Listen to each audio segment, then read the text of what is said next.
Wilson really was seriously impaired by that stroke. From October 1919 till March 1921, the United States really didn't have much of a chief executive in Woodrow Wilson. Edith Wilson was fiercely protective of her husband. She kept most visitors away and tried to cover up the severity of his condition.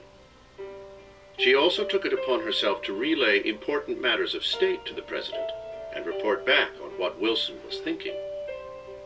For the 18 months remaining in the presidency, one could almost say that indeed Mrs. Wilson was a kind of president. It was an extraordinary moment in American history.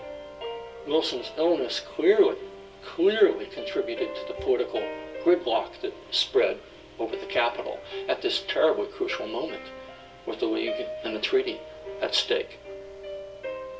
On March 19, 1920, the ailing president was informed that the treaty, and therefore the League of Nations, had met its final defeat in the Senate.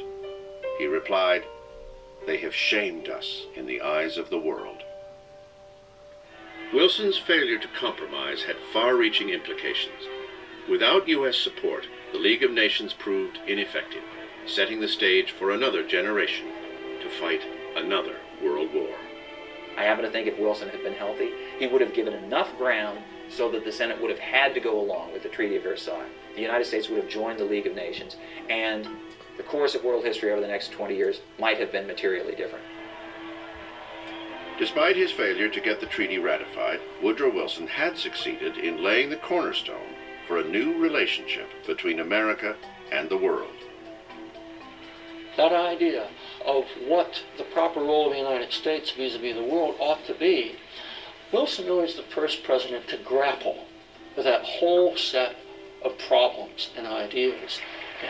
And, we're still trying to sort that out today. Woodrow Wilson appeared on the $100,000 bill, the largest American denomination ever printed. Never circulated, it was only used by the Federal Reserve and the Treasury Department.